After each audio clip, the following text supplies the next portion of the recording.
This is the Aspen City Council work session for November 1st, 2022.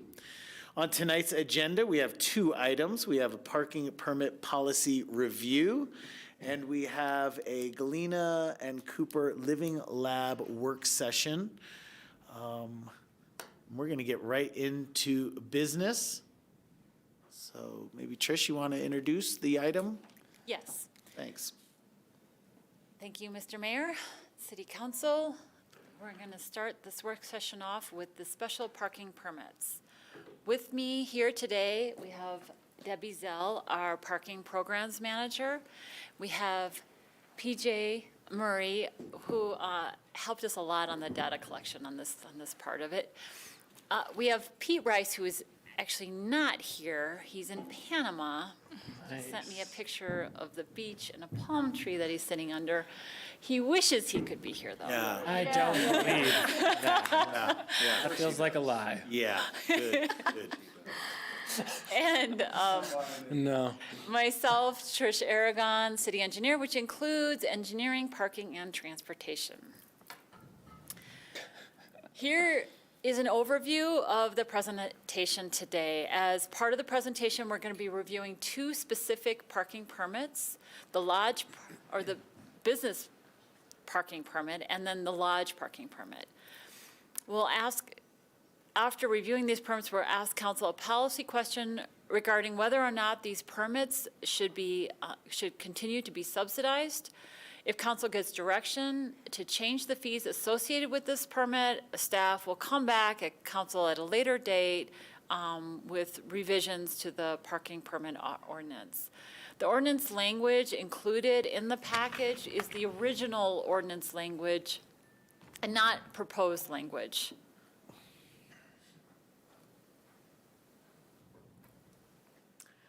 Paid parking in Aspen. The paid parking idea came from a committee dedicated to finding traffic solutions in the 1993 Aspen Community Plan. Paid parking was introduced January 1995 as $1 an hour with a 2-hour limit. Included at that time were several special and residential parking permits to protect the neighborhoods. A month before paid parking started, there was a planned protest at noon called the Honk-In.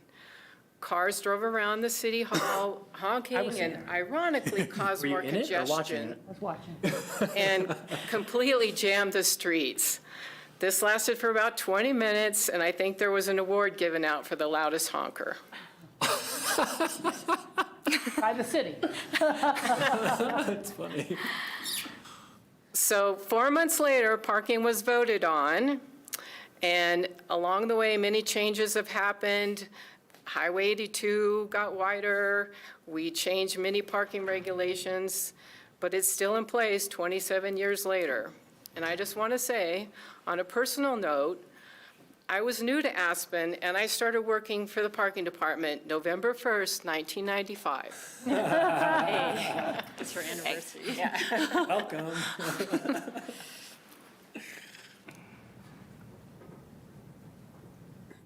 So paid parking goals. When parking was enacted, the goal was to reduce traffic and promote alternative transportation. The parking department is an enterprise fund and works closely with transportation to fund and support buses, carpooling, and all transportation programs to reduce single occupancy vehicles. There are 9 different special parking permit types.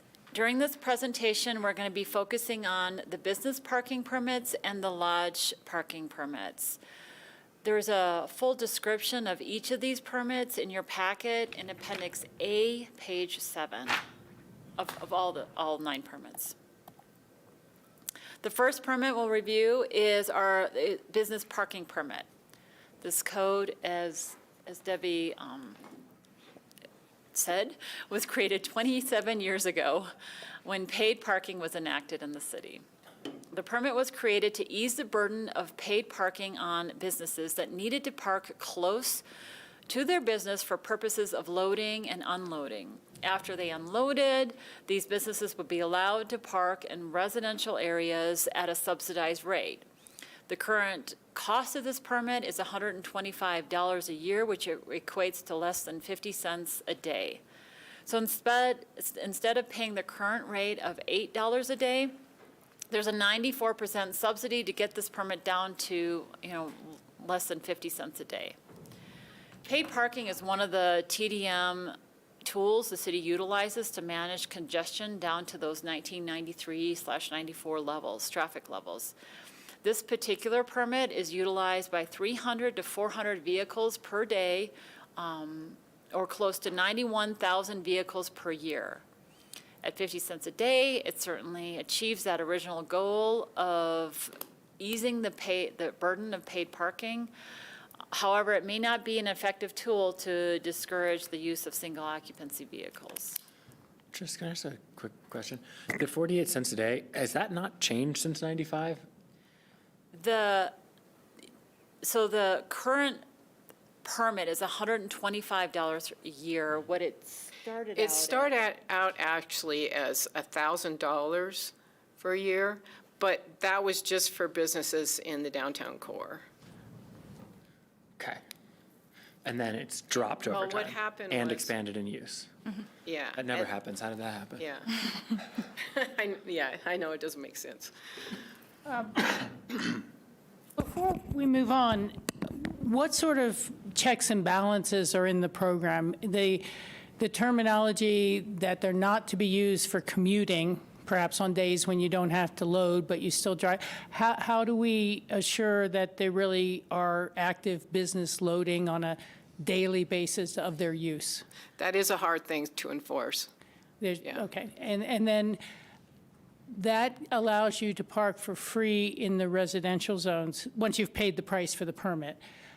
What about in the downtown core? Would you be paying an hourly fee if you were parking in a space, if you had one of those permits? But you can park in the alley with those permits and know that you're doing the loading and unloading for an unlimited time, or they now have to also pay for the parking in the alley, given the time parking alley system we've set up? I think there's a few loading zones in the alleys now, which you would have to pay for. But for most of the alleys, it's free to park, to load and unload. Okay, And- thank you. and just to triple clarify, so you can park in the residential, but you can also come in and load and unload in the downtown core space, but you just can't stay there, or you can't do that either? Yeah, you can't stay there. But you could do it temporarily? Is there a limit to Yeah. that time frame? Yes. How much is it? It's on the next slide. So you can utilize the smart loading zone, which is 50 cents each 15 minutes, or $2 for 2 hours. And then we also have the standard loading zones in town, which are not charged. And then you can do the 15 minutes of free paid parking with pay by phone. Those are, Got it. in addition to utilizing the alleys. So, but if you want to park in front of your business and it's not a loading zone, your option is the 15-minute loading, unloading. Or if you do it before 10 o'clock, there's not a fee associated with it. Okay. But it's normal rates after 10. Correct. Yes.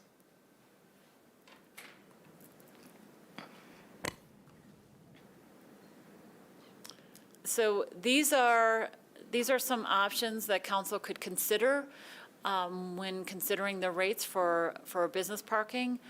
Council could consider no longer subsidizing these permits and having them utilize our existing residential rates, which is $8 a day. Or council could consider a subsidy at some level, anywhere, in between, from what's currently to, up to that $8 a day. And we'll be asking that question later on in the presentation on what council. More questions? Yeah, I do. So in the loading, unloading smart, if you don't have one of these permits, you can't use those anyway. So are you suggesting we add a new rate to those zones, or that we eliminate the use of those zones? I'm not clear.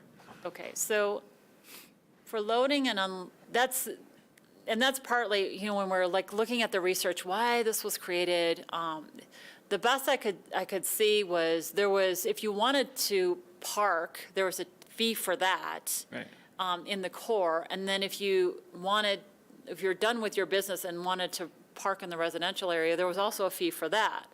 And so we believe this was a way to alleviate that paying for in the core and in the residential area, where you would have this kind of relief from, paying that parking in the residential area.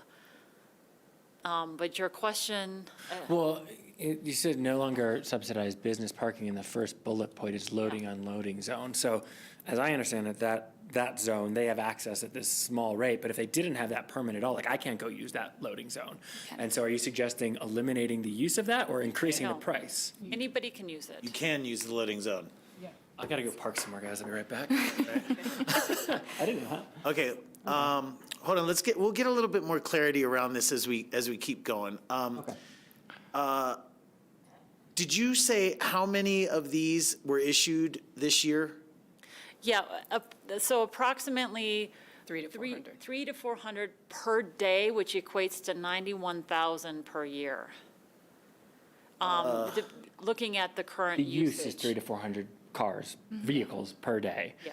And that could be, do we know how many unique vehicles over the course of the year? Is it 500 vehicles, average How 300 a many day? unique permits? Yeah, that's what I mean. It's approximately that many permits, 300 to 400. yeah, per day. But you can have 2 vehicles on 1 permit. Right.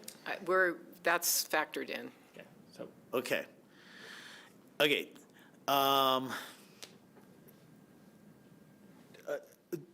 Have you talked to any businesses that have these permits and asked them how they use them? I mean, this is an interesting permit, right? Because it's to park in residential.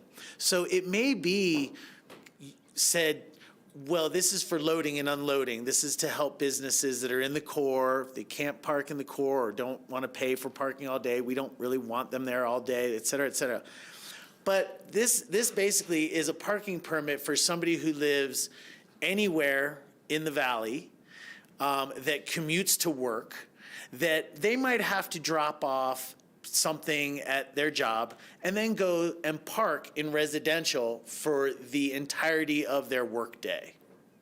So it's kind of like multi-purpose, if you will, but its primary purpose is really about loading and unloading.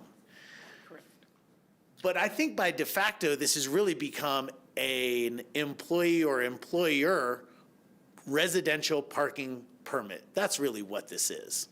Because there's plenty of options for loading and unloading, et cetera, et cetera. So have we asked anybody, like, how do they use it? Or do they, you know what I mean? Like, do we know from checking in residential neighborhoods? Is that how we know how many are being utilized a day?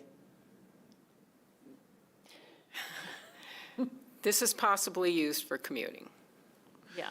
Yeah, so when our enforcement officers, parking department is out there and they're in the residential, and these days it's all by license plate, right? So they go by and they're looking at cars and they're like, oh, that's a residential permit and they live there. Oh, that's a business permit? No, They can't really see the difference. they don't. It just is a residential permit. It's just a permit, It's yeah. not a business parking permit. It's Correct. just a residential. Okay. I appreciate that.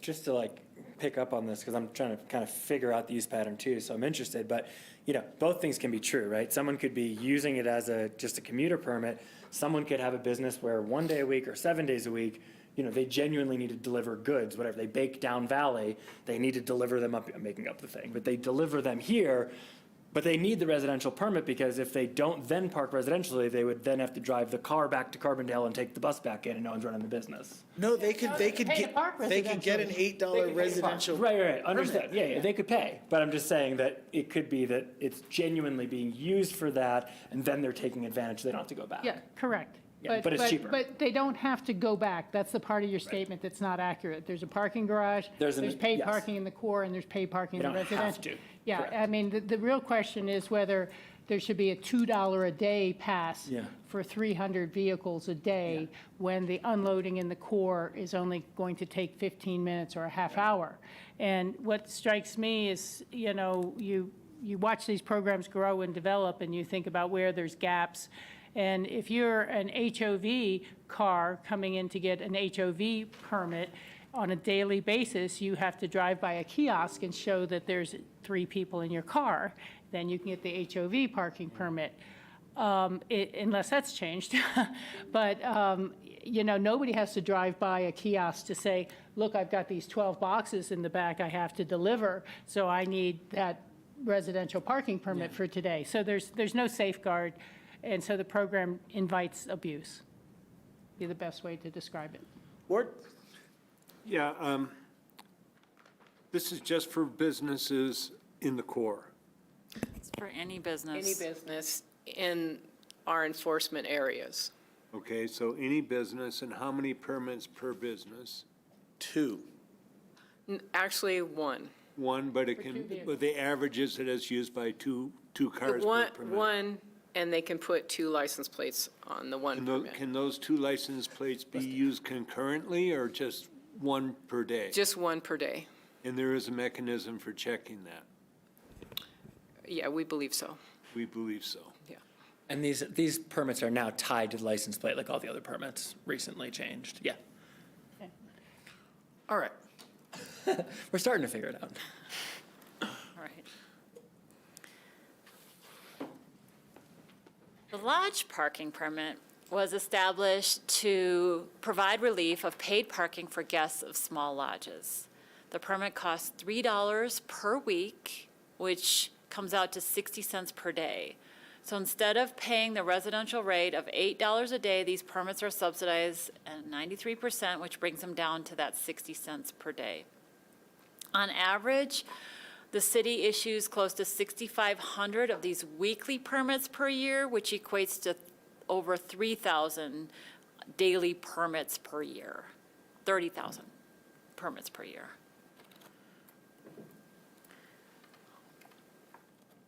So this is a list of the issued to date in 2022. So let me clarify that this is weekly permits. So this is the number of permits each of these entities have been issued so far this year. And that's the weekly permits. How do we define small lodge in this? So with these permits over time, or this, yes, the original tent was for small lodges. There are some that are, this program has expanded to more than small lodges. Is it for any lodge now? No. So how do we decide who counts and who doesn't?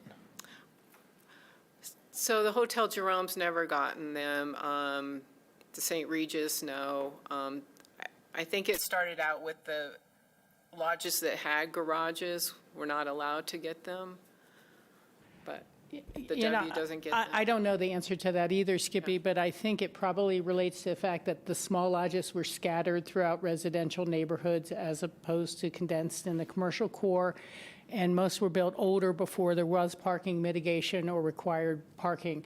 But places like the St. Regis and the Jerome were required to put parking spaces in, Yeah, I just trying to make which sense they of use for storage now. Yeah, right. the thing. There's a lot that I would think of as traditionally small lodges, Tyrolean, St. Moritz, even Mountain Chalet, even though that's in the core, but you kind of get that vibe. But then, like the Dancing Bear, which is small in number, but new and very expensive. And then there's the Limelight, which is, as far as I can tell, a big hotel in the core. So I was curious. Yeah, I know, I'm curious too.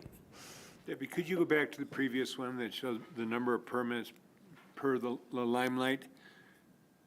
2,629 permits. And I thought I read in the packet that you don't have to necessarily have to be a guest to get a lodge permit. The lodges purchase the permits. The intent is to be for guests. Do others use it? And the Limelight has underground parking. Correct. Is there any way for us to ascertain how much of the utilization of the underground parking? Are all of those spaces being used, or is the parking burden put out on the street? I don't know. You have some information in your packet With the number of spaces they have. that talks about the number of rooms versus the number of spaces. Yeah, but I'm talking about the utilization. Yeah. No. Don't know. We're scratching at that information, and we're trying to get it. You know, I think there should be a little preface to the discussion that we're having, in the sense that what we've consistently heard throughout the summer and in years past, to be sure as well, is there enough parking for the tourists to come into downtown? Is there enough parking for the workers who can't commute or who don't commute? Should we build more parking? Do we make more parking available? And to me, that has led to a deep dive into who is parking here and why, what is causing that? Are we creating incentives, which it seems to me we are, in many areas for people to go ahead and drive a single occupant vehicle car? And the reason I want to put that out there is I was here when we instituted paid parking. And at that point in time, we realized we had very conflicting goals. We were saying, here's a free bus service. We spend millions of dollars a year to offer you to come into town without a car. And here's a free parking space. So please come into town with your car and park all day. Just move it every 90 minutes. And, you know, we realized the incentives were not correctly aligned. And I think that taking a bigger dive into the need and the actual usage of what has been occurring with these type of passes is really overdue. I think there's probably more work and outreach that needs to be done.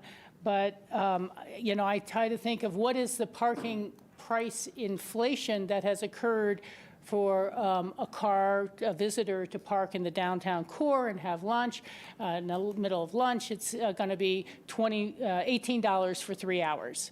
Whereas we have now guest parking permits that we're giving to people, and they can use them for their employees. They can use them to park all day residentially commuting at a rate of $1 a day or 50 cents a day. And we have the wrong incentives in place if we're still going to be contributing millions of dollars both to RAFTA and additional millions of dollars to in-town transit services like WeCycle and the Downtowner.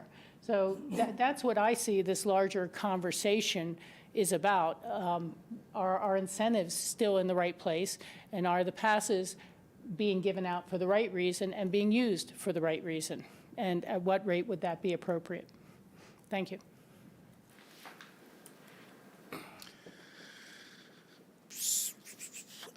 Yes, and I appreciate some of the questions from this end and some of the statements from this end. You know, once again, this is an area where it'd be great if we could get some direct input about how they're using them. There is no doubt in my mind that there are lodges that are issuing these to employees.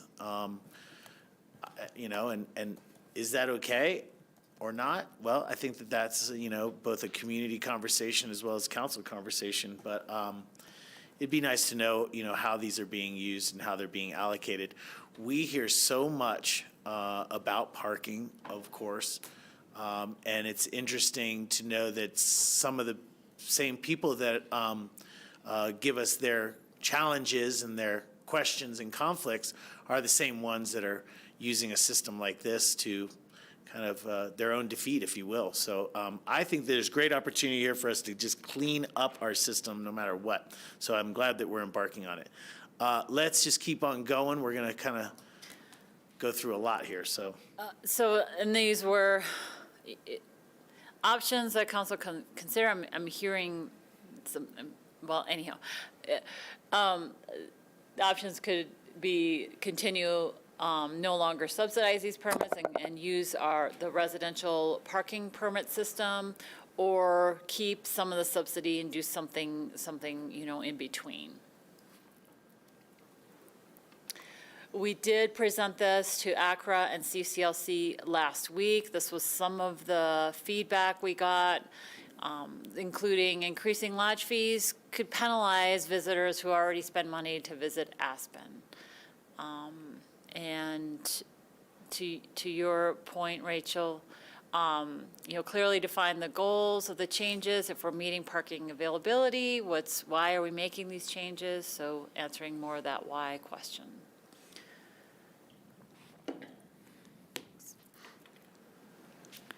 So we have 2 questions, or maybe we should add a third question. What does council, want to do for next steps as it relates to these Yeah. permits? Sure, Rachel? Yeah, well, I think a next step is going to be actually some more research on utilization. I think we need more data to really understand this entirely before making a more subsidy, less subsidy type of decision. And I'm speaking solely for myself, but I think the public deserves to kind of understand those issues as well as we do in terms of utilization and is it a workaround? Have the permits become a workaround for the paid parking program? And the way I have to look at it is, from an employee point of view. And while we really want to and encourage all of our employees to get on the bus, they have an option to drive or carpool and, get an HOV permit, but to park in the residential neighborhoods, and they pay the full rate. And so you kind of ask, why is an employee paying the full rate for a day to park, and we're having struggles enticing employees to come here to work and wanting to work, and yet they're kind of being punished with the fee to say, get on the bus. We want you to come here to work, but we want you on mass transit. Whereas others are getting a signal through our incentives to say, drive yourself. Just drive yourself. We'll give you a permit. It'll cost $125 a year. You don't have to wait in a bus stop in the snow and ride with all those employees. You can have a permit. And I think that this is setting up further inequity within our communities. And I know this because we all saw the employees who would park in the residential neighborhoods when RAFTA service was cut because of COVID and things like that. We're trying to bring people back to the same same ridership levels that they were in the past in COVID. But in the same vein, in this time period, a lot more people have gotten used to driving and paying their $8 a day, and it's become, or $6 a day, it's become a $30 a week cost to work in Aspen. And so employees may have gotten a small raise over the pandemic or to compete, but they're paying, in ways that our business owners and lodges and lodge guests aren't. And I think it's inequitable to say that employees must pay the full rate, but others don't. And that bothers me. So I'll just put my stick out there on that one. Thank you. Appreciate you. Yeah, I agree. I think maybe these questions, not necessarily exactly what we need to answer here. We need to know from council if there's sentiment on refining these programs, if we see opportunity for change, not what that change is going to be, but do we see opportunity for change? I have a couple of questions for you on business parking permits. Number one, I would wonder if instead of a year-long pass, if yeah, whether it be seasonal or even, single day use, just limited use, not a full year. But also I would be interested in limiting those to 1 per pass, not 2 per pass.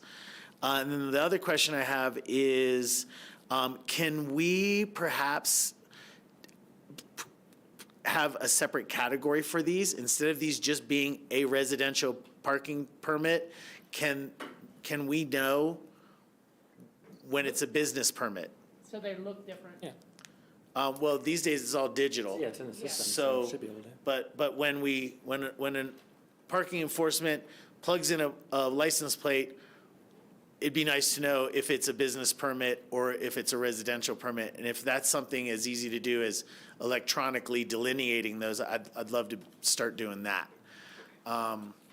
So anyway, I have more information that I'm also interested in here, but I can tell you that I think that there are refinements and improvements that we can make to both of these permits. Take some other input. Skippy? Sure. Yeah, I'm definitely open to changes. It'll be helpful to have more information, things that I will want to better understand coming back. And this probably is more of a question for Kate, but I wonder if we could clean up the definition of a small lodge, whether there's a limitation of room numbers or average daily rate or both, so that we could continue to extend a full or partial benefit to the affordable small historic lodges that I think this was intended for, but maybe not continue to subsidize them for expensive modern products and or really large and parked properties. I'll be interested in finding out that. And that's kind of the easier one for me is making some changes there, and that would help. The business one is, like Tori, I'd like to get some quantitative and qualitative information. So the quantitative, like Tori said, if we can have the code in the system so we know it's business, but if we can track that plate so that we know, is it parking every day, is it parking once a day, that'll be very helpful in the quantitative. The qualitative, I'd really love to engage with some business owners and ask them, and I know that there may be a hesitancy to share maybe how they're really used, but I think if we can share with people, like, look, in lieu of information, we're probably just going to make the change that'll be least beneficial. And if we can really understand how you're using this, whether it's as intended or not, that helps us understand what your needs are as a business. And if your needs are outside the scope of what this was intended for, I'd love for us to open that and say, if we wanted to change this for the broader parking picture, what other benefits, services, incentives could we offer so you could reach your goals as a business owner, but that we could clean up the parking? That might be HOV, it might be bus passes, it might be who knows, but I'd love to open up that conversation and really give them a sense of safety and being able to help us help them, as opposed to just like, here's another $2,000 bill. So I'd be very interested in that. And then the last thing that this is just me, and it doesn't have to be in this meeting. We could do it in a one-to-one meeting. I need to better understand the sort of emptying the tub and the refilling the tub towards our goals. I agree with the initial 95 goals of less traffic and less single occupancy vehicles. And sometimes I get confused if, we remove these 400 cars, then are we not creating an incentive for others to drive because they're off the road? And is that good or bad? Are these the cars we want or don't? So that's just my own internal confusion about when it's helping and when it's hurting induced demand. And maybe that's a better one-on-one, but I would love to understand staff's understanding of that more clearly. Thank you. I'm going to go to John and then Ward. Yeah, I agree with what Rachel said about equity, and I think the fees need to be looked at closer. I am curious, if we know the answer, why the Limelight's use was so high. Because it's big. And I just understand we need to find the balance between what the business community needs and attempting to limit single-use occupancy vehicles. Thanks, John. And then Ward? Yeah, for me, it's not, the goal isn't to generate revenue. The goal is to decrease traffic, make the core and the town more livable. I agree with sentiments here that the equity issue, that to have a guest at a hotel paying less for parking than a local has to pay to drive, or an employee at some business has to pay to park, it's not right, doesn't feel right for me. I would like to see employee benefits be more in the line of bus passes than making it easier to park in town. I don't want to see on-street parking used before all of the off-street parking has been utilized. I'm curious, I want to know before we make any changes, what other resort communities are charging for lodge guests for parking.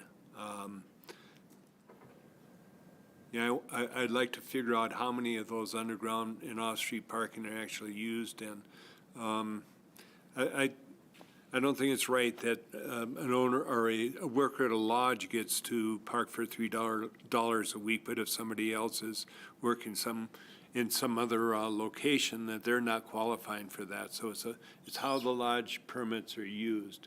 So I'm looking for the equity. I want to know how it compares to what other community or what other resorts are doing for guest fees. I know you go to park downtown in Denver and you pay $16 a night or more. 35 or 50. Yeah, so it's maybe in 1995, it made sense for free parking for guests, but I think definitely times have changed, and not to generate more revenue, but to decrease the number of cars to, as our council, one of our top 3 goals is decrease greenhouse gas emissions. So fewer cars in town, encourage our guests to not bring their car. But certainly I don't want a guest to be paying less than an employee has to pay to park. If we're going to go out and ask for some information from some of our lodges and such, we might want to keep it anonymized by property. There's no reason to say, oh, this property is doing this, and there's no reason to do that. So we might want to just use, Lodge A versus Lodge B and that kind of thing. Rachel? Yeah, thank you.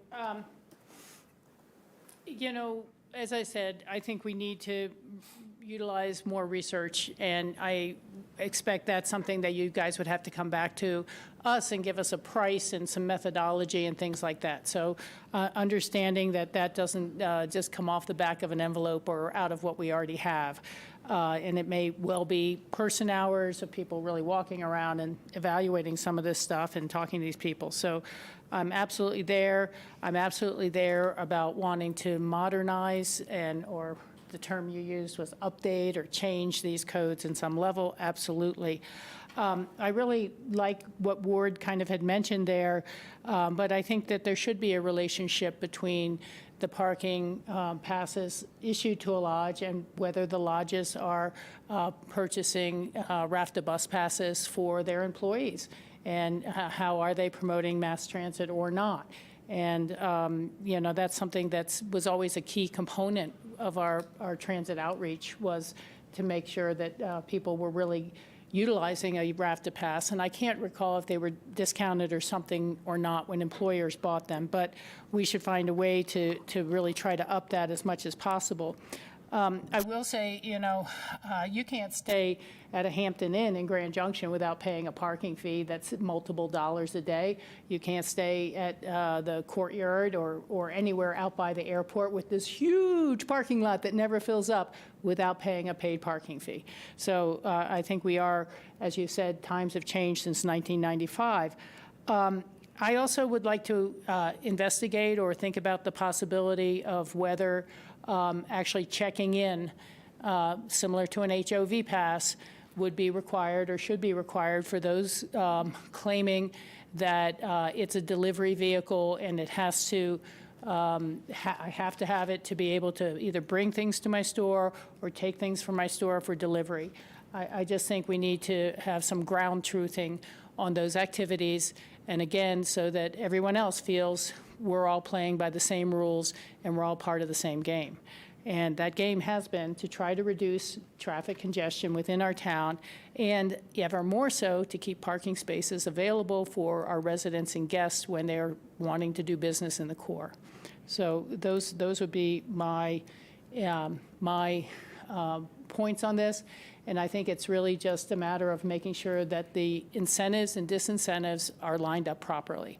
And I'm not sure they are anymore. Thank you. I did have one more thing on my list.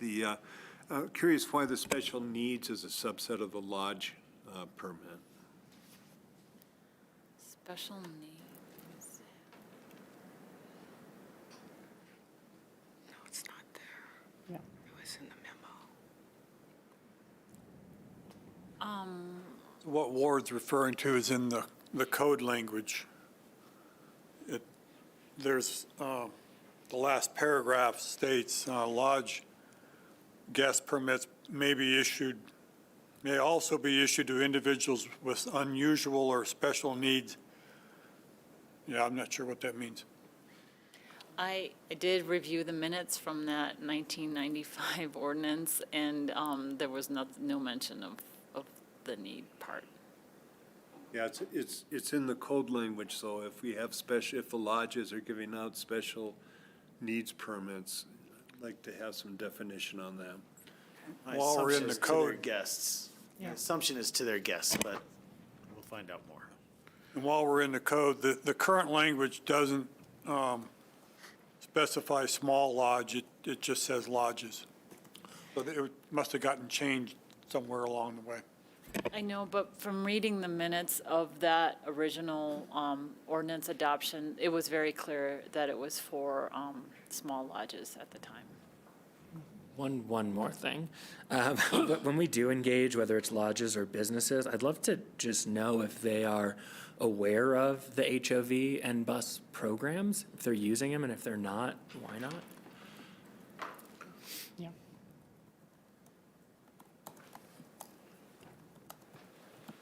Okay. Not why not, like, what's wrong with you, why aren't you using it, but why not, so we know if we can improve them to make them more used. Yeah. All right. And then there are lodge permits from 2015. Do you have more up-to-date numbers on those? In the presentation was those numbers that we showed in the presentation was from 2022. That's pretty recent. Yeah, year to date.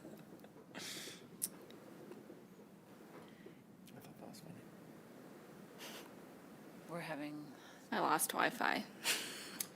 Sorry. Well, So Zoom. still says If we're on. Bon Zoom is shut down. listening, we are having technical difficulties in council chambers. Bon, if you listen over Wi-Fi, we're saying other. I think I logged on to guest, to be quite honest with you. no internet. Yeah, I'm on guest right now myself. And it's working? Here he comes now. My, how timely you are. I think internet just dropped. Yeah, I think city it's of my Aspen. internet specifically. For unfortunately. them, actually. I started off and I'm still on our guest. Yes, and I'm not either.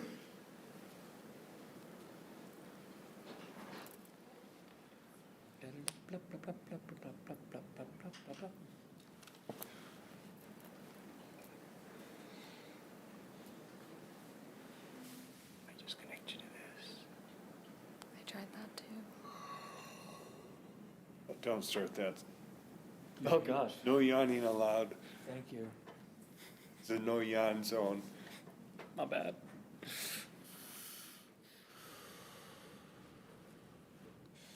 It's dark at like 5:30 now. Feel like coming at 4:45. Yeah, this Saturday night that gets fixed a little bit. Oh, is that this Saturday? It gets darker? No, it already got darker. It falls back. This Saturday? Saturday night. Really? Huh. Oh, God, so miserable. I thought I heard somewhere that after this year, they're thinking about doing away with daylight savings time. Voting for that if anyone's given me an option. I'd like to see the incremental You do that adjustment. state by state? Arizona doesn't do it at all. Parts of Arizona don't do it. Some parts do. When I was going to the University of Minnesota, there was 1 month where St. Paul and Minneapolis were on different time zones. Oh, that is ridiculous. That is so ridiculous. For 1 month. Go figure. Yeah, no, you can't. I had a class in the St. Paul campus, and my head was spinning the whole time. So wild. How is it only for a month? I can't remember. So They decided to go on at a different time for Minneapolis and St. Paul. It's ridiculous. Yeah, I'd love to get rid of it. Minneapolis and St. Paul sometimes had the same kind of attitude as Aspen and Vail had in the past. We'll do it different. Got it. That's funny. Twin Cities.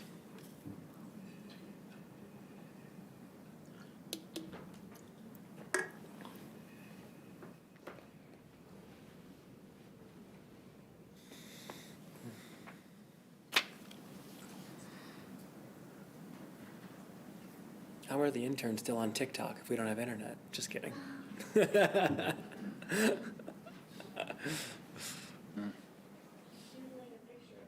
Bull Zone, are you really? Supreme Court sketch person. I was gonna say, wait, they, writing and drawing? Wait a minute. You guys are doing dance routines in the corner. I'll totally zone it Where's our out. right to privacy? I guess we gave that up. You gave that up. You sure did. Yes.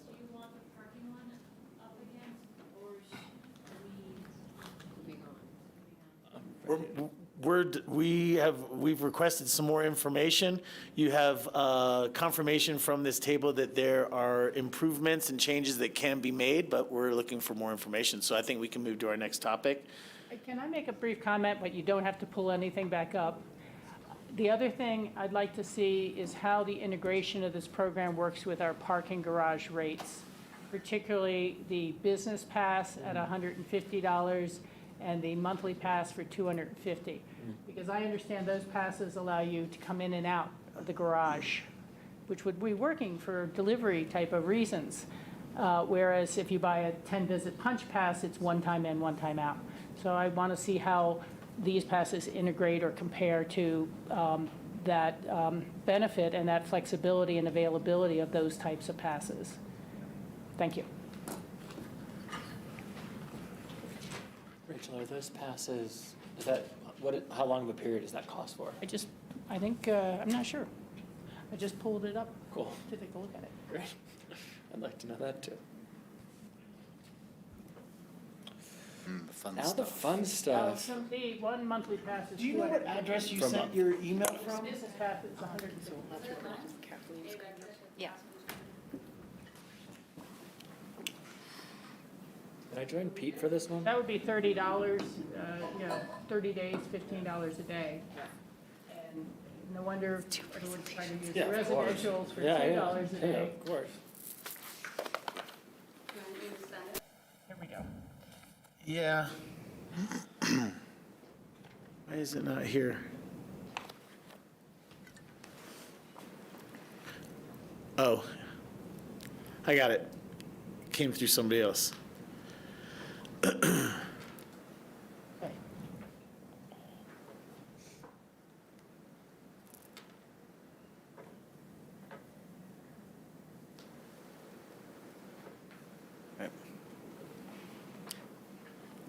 Okay.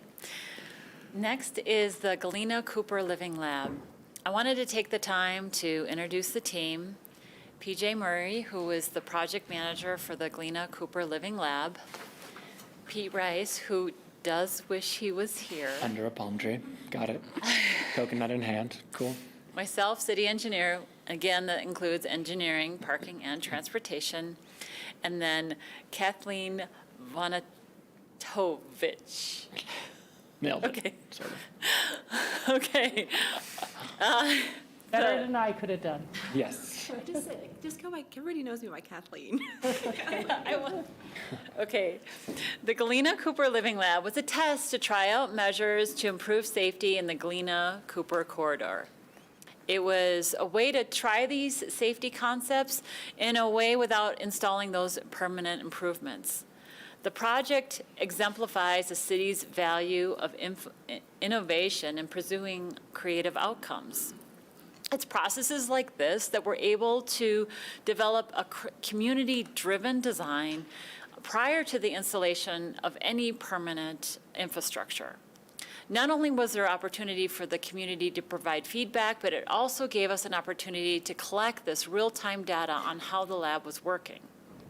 We heard a lot from the community about their experiences in the lab, and now is the time to present the data that was collected. But before I go through the data, I wanted to take a moment to thank these two extraordinary women.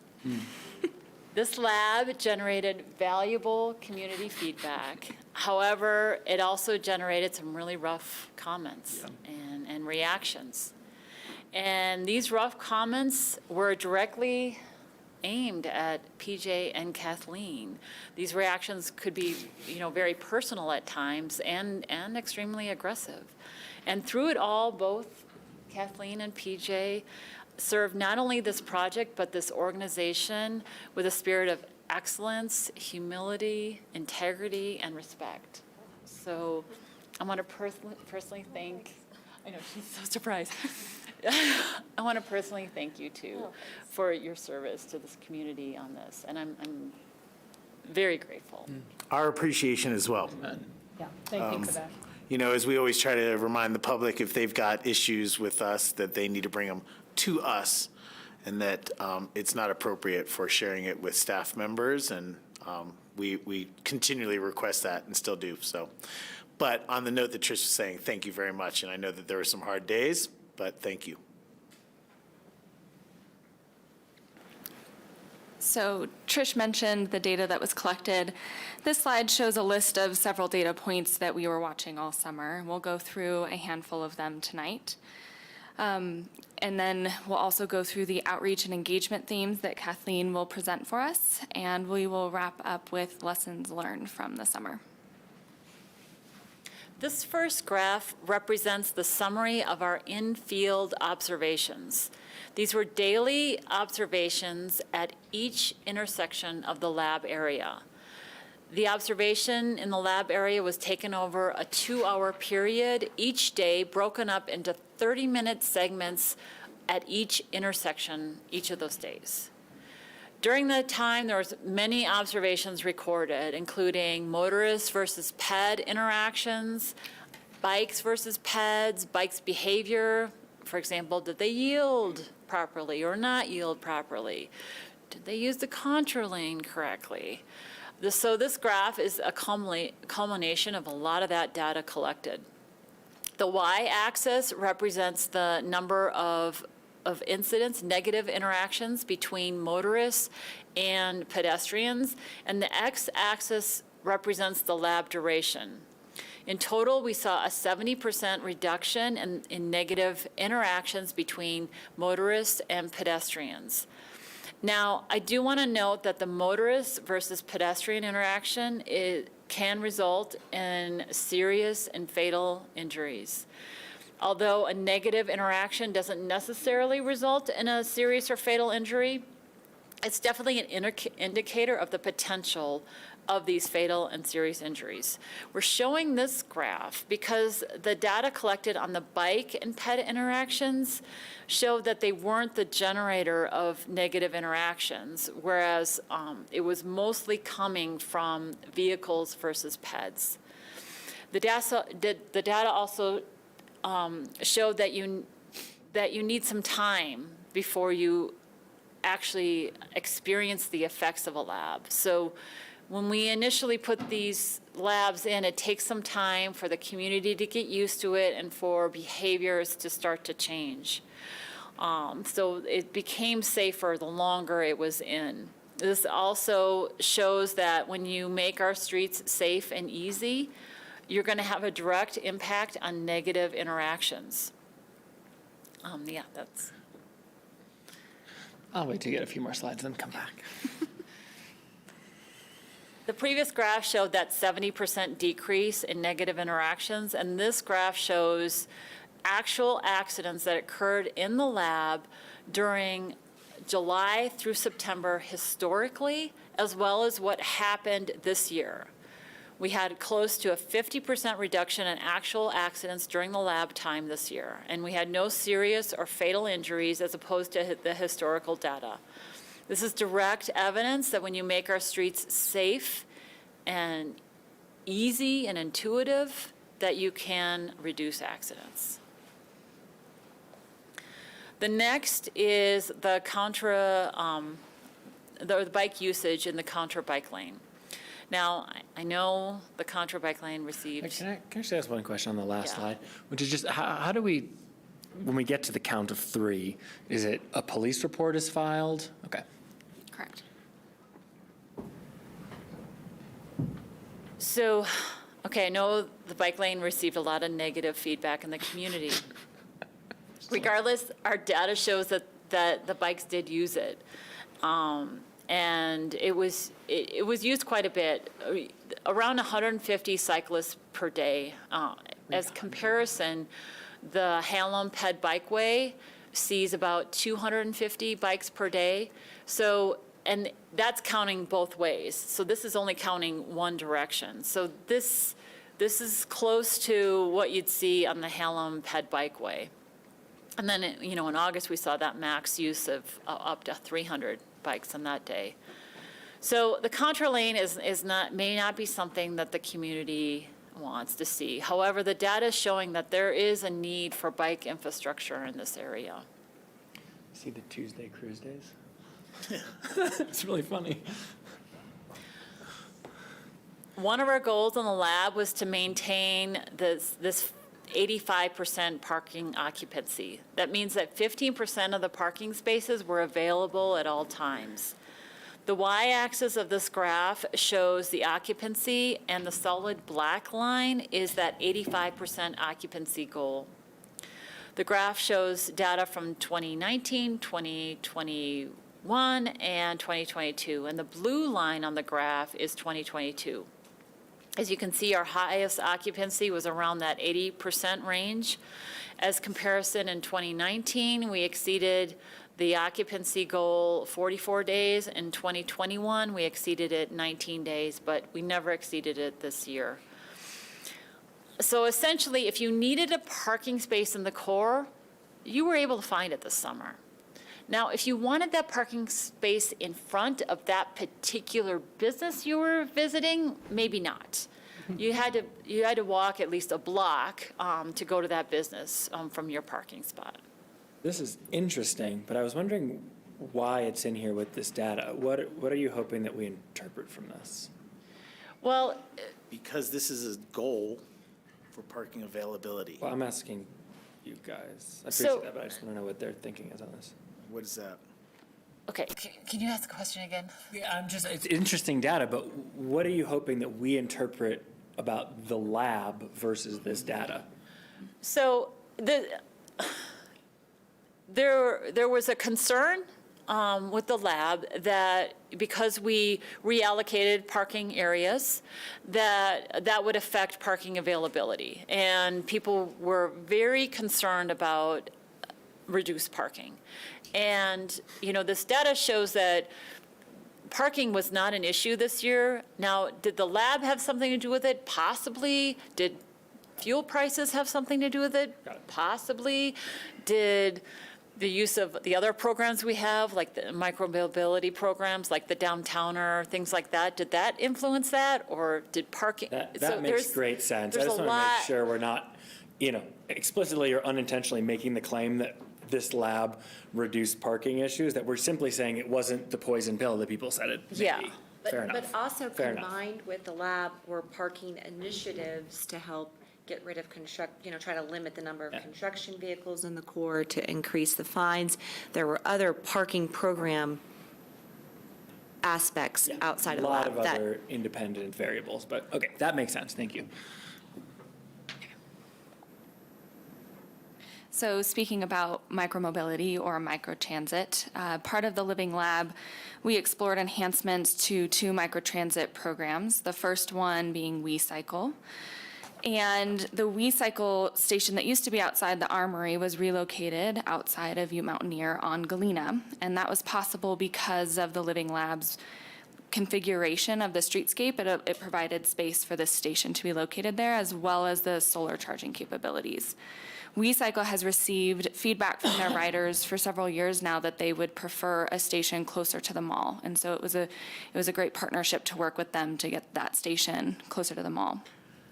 So this graph shows the total rides to and from the Armory Station or the Galena Station from July through September. So the first 4 data points are the Armory location, and then the last data point is 2022, and that's on Galena outside Ute Mountaineer. And you can see that we had a significant increase in rides to and from the station. It was about 60% increase. And across the entire Aspen system, WeCycle saw an increase in ridership. So like Trish was saying, is this because of the lab? Possibly it's a piece of the puzzle that we looked at. And similar with the Downtowner, they were able to run additional vehicles during peak afternoon times. And this was the enhancement that we explored with the Living Lab. And these additional hours were funded by the TDM Innovation Grant from CDOT. So the city received this grant to fund these hours as part of the Living Lab. This graph is showing that ridership numbers from July through September 2019 to 2022. And the Downtowners' initial data review shows that there were shorter wait times by about 4 minutes during these peak afternoons when we were able to run additional vehicles. 2019 was a peak year for Downtowners, so we didn't see more riders than that necessarily, but this graph shows that the community continues to enjoy the Downtowner service. I'll let Kathleen talk about our outreach throughout the summer. The Galena Cooper Living Lab outreach picked up where the safety and mobility engagement effort left off, which was the big work that the city had done over the last year on how can we improve safety in the core. In your packet is about 100 or so page engagement summary. We tried to do our best to document the interviews, to document the focus groups, to record and document the logs as accurately as possible, and really create a transparent process for record keeping on the type of engagement that we got with the survey and the survey comments. So it's a big, thick packet. Some of the logs have been paraphrased a little bit because they were sometimes duplicate people would call. But we have this engagement summary packet here where we've recorded everything.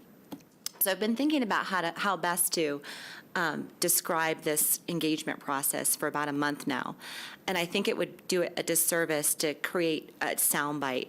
But I want you to know, if you could go back one slide, that there was a high level, if you take away one thing, is that there was a very high level of engagement and participation, not just from the downtown core businesses, although the downtown core businesses were probably the loudest and we heard from them the most, but we really did hear from a diverse group of people throughout the community. It wasn't just the downtown businesses, people that called another log lived throughout the city of Aspen. So, some of the engagement techniques were meeting with people individual, pop-up groups, focus groups. We did a direct mailer at the beginning of the lab. We did some interviews at the beginning of the lab. And then we did digital ads and print ads to drive people down to downtown to called it Experience It. You might have seen some of the digital ads or print ads that said, please come experience it as a pedestrian, as a motorist, as a cyclist, and then give us your feedback. Okay, next. The survey results, we had about over 300 people take the survey. We asked them from a motorist perspective, a pedestrian's perspective, and from a cyclist. And most of those people said that they had kind of negative feedback, negative impacts, and overall just did not like the lab. We're not in support of the lab. I don't think that's surprising, but I just wanted you to know there were 228 open-ended responses, which I think where people took time to write and really put their comments out there. Some parking was more difficult, circulation had not improved, more conflicts between pedestrians and cyclists, and sightlines and visibility were not improved, and the survey is in your packet here. So our outreach themes in general, I kind of want to categorize in 4 key areas. Mobility and safety in the downtown core, a very common theme that we heard. Communication and connection, how people want to get information and how they want to connect with the city about the lab. Parking in the downtown core, and then outreach methods specifically. So safety and mobility, the lab was confusing. The use of the counterflow bike lane. I know during some of the pop-ups, I kind of witnessed people walking in the counterflow bike lane. Also during the pop-ups and observations, I witnessed people what I like to call kiss and ride, which is a transit term where they're dropping somebody off, and but there's a pedestrian conflict there. Cutest term I've ever come across. But there is a desire for a pedestrian-friendly area in this. It's such a core, high-profile area in Aspen. Business community wants more involvement going forward, and the lab did expose areas for improvement. More pedestrian space, potentially different parking strategies, maybe not what we saw here in the lab, but different parking strategies, and vitality. How does mobility play into vitality in this area? The outreach methods, as a consultant, I'm going to kind of recommend that there really be somebody dedicated to downtown service communication on a regular basis that's not a consultant, somebody that's a face, and I'm a familiar face. I love Aspen. I have a great passion for the city and work here a lot, but I do think to have somebody here regularly will help with the implementation of other programs going forward, mobility, parking, the pedestrian mall, various programs that the city is looking at. So I just want to go over a couple of positive voices before we kind of go in. There's a lot of feedback of people that didn't like the lab, but some of our early outreach when we were at Arbor Day and we had a couple interviews ahead of the lab, people were interested to see how this was going to pan out. It started a conversation. So I think that's a positive thing, that this whole lab really started a conversation thinking more about congestion, mobility, how all these different modes of transit work together. And there were people that said, hey, we're glad the city is trying something. This may not be it, but hey, we did try something. Again, lessons learned, this is just on the engagement piece. The living lab configuration was not preferred by the community, and I put and underscore instead of but, because the dialogue and the conversations around the parking and mobility were very robust and are going to be helpful for future planning. The phone line, I think, was very easy and convenient way for people to provide feedback, kind of old school, but hey, we had 24/7, there was a voicemail, or I picked up, or Meredith Carroll was working for me at the time. She was one that picked up the phone. And then the outreach to businesses in the area, kind of more frequent one-on-one communications during the off-season as well. The Aspen Chamber was very helpful. Allison Bektesh and I worked very closely together on this project to, she was asking me, how can I get you more voices? Very helpful in supporting the engagement efforts.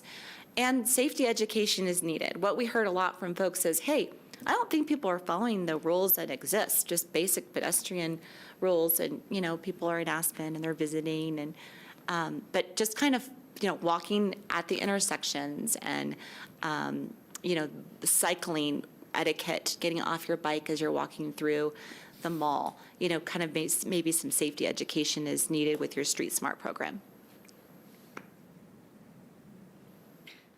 So lessons learned regarding the physical modifications to the lab and programmatic modifications. There's many lessons that we learned, so I'll touch on a few key pieces. In terms of safety, the lab configuration decreased negative interactions between users. And that's a highlight here. There's also many different ideas. Can I ask a question about that?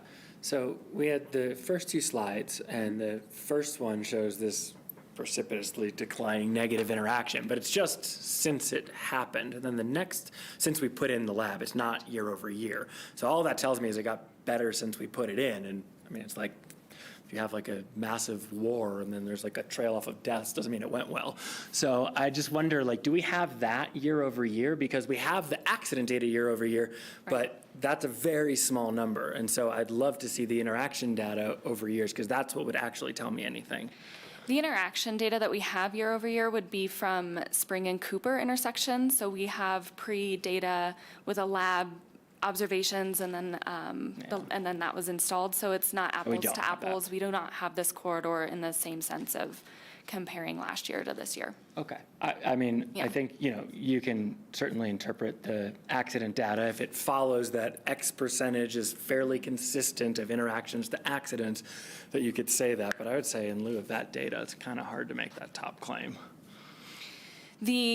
Following that, the one thing that we heard a lot from the community is this definition of safe, and I think that could be part of it too. Okay. Is that if the data is showing that, and you can make that conclusion, but we're still hearing that it feels unsafe, we learned that there's conflicting definitions and understanding of what safe infrastructure looks like, what that means, what these safety measures are, and the preference of some of those over others. So that was a key takeaway for us that we'll start to look at. So are you saying that after there was sort of the adjustment period where it just takes time to get used to anything, that the reported safety from people versus past years was better?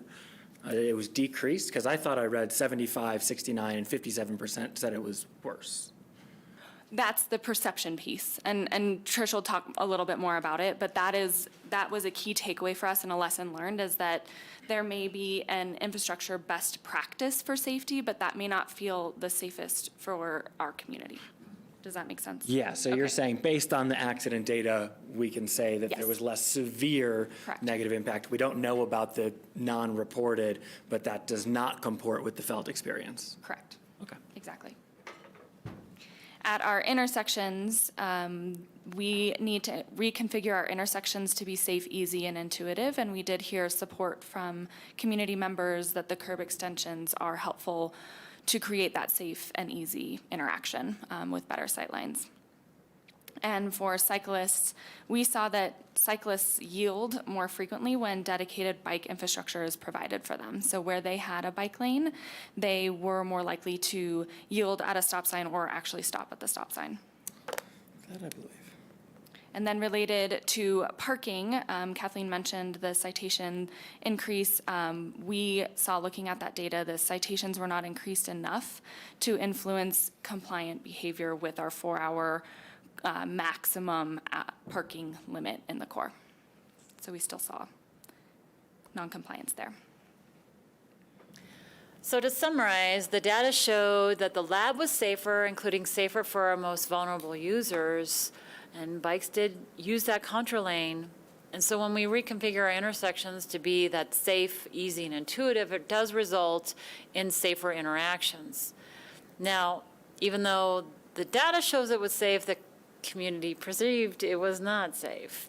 So we have these two competing definitions around what is safe.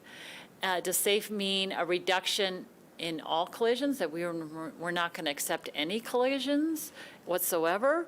Or does safe mean, are we only going to focus on those most severe, fatal collisions? So what feels safe for one may not feel safe for another, regardless of what the data shows. So regardless of this misalignment between the data and perception, there was alignment between the two. So both the community perceptions and the data showed that intersection improvements, are needed to improve safety. Also, both showed that we needed more space for pedestrians.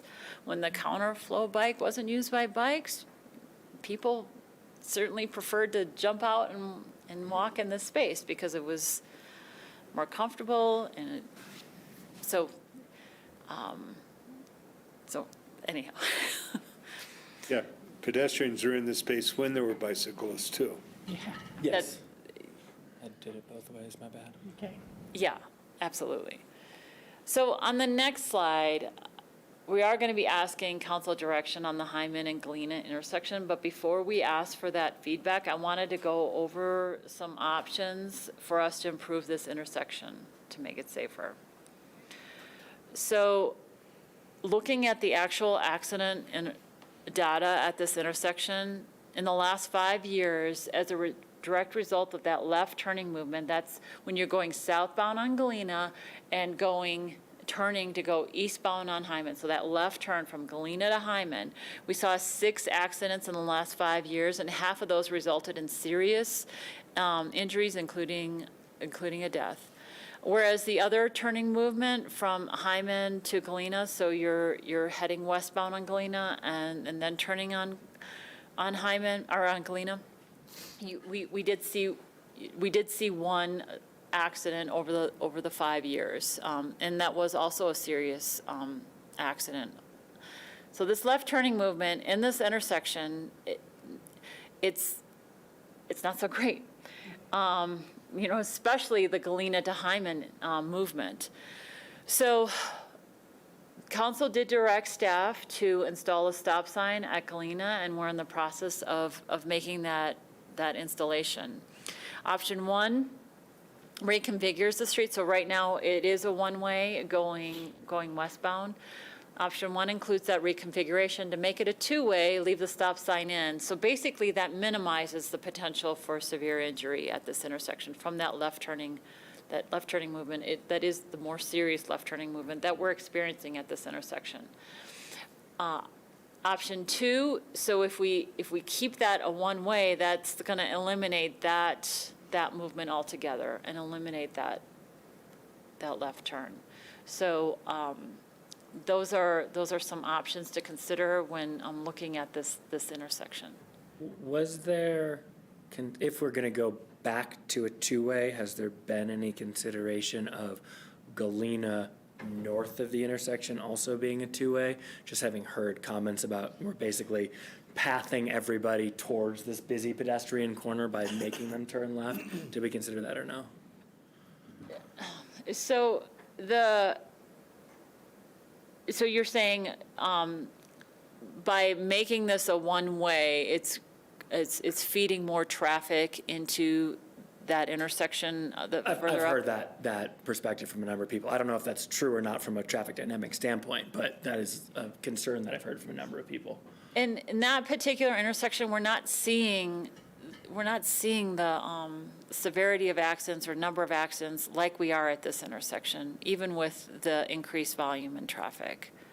Sure, which, I mean, that may be the case, right? And it's a very pedestrian-friendly place, so people are probably more on the lookout for that. Right. It doesn't necessarily mean one way or the other that there isn't more or less car volume there because of that constrained choice. But back to your question, so the two-way on Galena, what was your? Yeah, did we consider an option 3 where if we're going to do the two-way on Hyman, we make Galena, not both directions, but north of the intersection, so heading, towards Red Mountain back to a two-way so that people who are coming this way, again, can turn that way rather than going to Paradise? I mean, We considered These are- it years ago. Okay. But we haven't now. That's all I'm asking. Not in the recent history. Okay. Years ago, when this was first put in, that was part of the conversation. And it was not chosen. Okay. I advocated it back in those days. I am not advocating for that at this time. Okay. I would go one step at a time, but I understand what you're saying, that, It's just something I've heard a bunch from Yeah. people, and I was curious if we were looked at that. yeah, I understand. Okay. okay, on the next slide, we'll be asking council direction on the next steps on the Galena Cooper Living Lab, including the next steps for this intersection. So we have 3 questions for council tonight. The first one is, does council want to explore permanent pedestrian enhancements in the lab corridor? So that would be things such as wider pedestrian space. The second question is, does council want to explore permanent intersection improvements in the lab corridor? So curb extensions or an alternative. And then the third question is about the Hyman turning motion. So continuing with the current one-way on Hyman or returning to two-way on Hyman. And depending on how council answers those first 2 questions, it will define staff's next steps. So if the answer is yes, we would like to explore permanent improvements, it would be staff doing a survey, looking at design alternatives, community outreach, and then having these alternatives discussed with council. Thank you so much. I think that there are also a couple other questions that may give some more information as well to staff, so I'll bring those up in a moment. Does anybody have any questions at this time, though? Any clarifications that you need at this time? Okay. So with that, we'll try to go through these. I think some of these might be a little bit too broad, but we'll work our way through it. So let's just go one at a time here. Council wanting pedestrian enhancements in the Galena Cooper Living Lab corridor. So this is just along Galena through the corner around Paradise and Cooper. Pedestrian enhancements would start at the corner of Galena and Hopkins, with what you saw this past summer was temporary curb bulb outs, if you will, with the bollards and a four-way stop there. So that would be one that's for consideration. Both a four-way stop, or three-way stop, And that's permanent at this point. and So the that's- three-way stop is staying. The, moving the temporary installation of the corner bulb outs there to permanent is kind of the question on this one. Can you tell us, are you thinking of other enhancements at the Hyman and Galena intersection? So that is, this intersection is already, Bulbed out? bulbed out, or extended out, or Yep. whatever term you want to use, daylighted, I don't know. So not necessarily there. So But, going, but I do think that it's worth looking at further. Okay. Because it is okay, I'm just trying to get a full scope for us to understand, Yeah. because all you've got here is Cooper Living Lab corridor, and I just want everybody to understand. Yeah. So number one, Hopkins and Galena, Correct. permanent bulb outs on the corners. Possible improvements, and I could see possible improvements at that, at the Hyman and Galena. You know, that could definitely be made more pedestrian priority, whether it's tables or crosswalks, et cetera. I don't think there's necessarily any need for more bulb outs there, because I do think that intersection is bulbed out and constricted to probably the level that we'd want it. So let's keep going through the corridor. Are you talking about permanent changes to the corner of Cooper and Galena? In front of Paradise Bakery? yes. Yes, we'd like to explore those, yeah. And what is that, what do those look like? Because I don't remember, was it extended sidewalk this past year? I don't, This past year, it was just really the counterflow bike lane. It could look at extension of a sidewalk. It could look like colored concrete through the cross sections. It could look like tables, again, for the crosswalks. Great.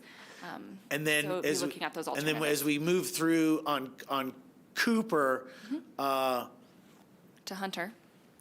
this is the next intersection. There's nothing on Cooper necessarily. It'd be at the next intersection, and we would be talking about Curb extensions. curb extensions. This past summer, did we have the temporary installation? We did. Okay, so there's your question, council members. Are you interested in seeing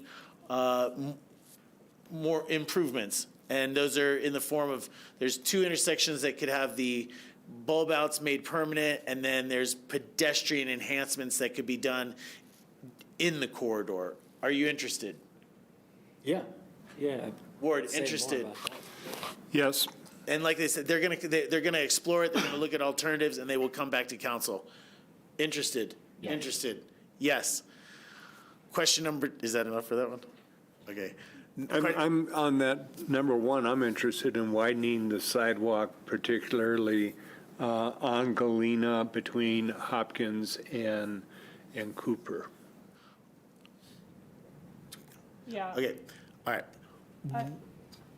I was going to say, when the term pedestrian enhancement sounds really broad, and so it's nice that you've put some specificity to it, Tori, but one of those other enhancements I was thinking about was with Ward, wider sidewalks. When you see people stepping out into the bike lane, there's a reason. It's because they're passing slow people in front of them, or there's people, we widened the sidewalks around the Wheeler block decades ago. It allowed enough room for some outside seating for tables and things like that, even by the Wheeler Opera House. So that term, I think, especially after the Living Lab, might scare people. And it's best to list by bullet points that there are things like colored concrete and tables and, the car tables and pedestrian tables, as opposed to just people thinking we're talking about mauling the whole downtown or something like that. So let's keep the language as concise as we can. My broader comment is that when we get down to item number 3 here, my concern is that a discussion of a one-way or two-way will severely limit the alternatives that our staff can bring back to us. And if we say, hey, it's got to be a two-way and parking on both sides and back to angle, there's not much they're going to be able to do for either widening sidewalks or anything else.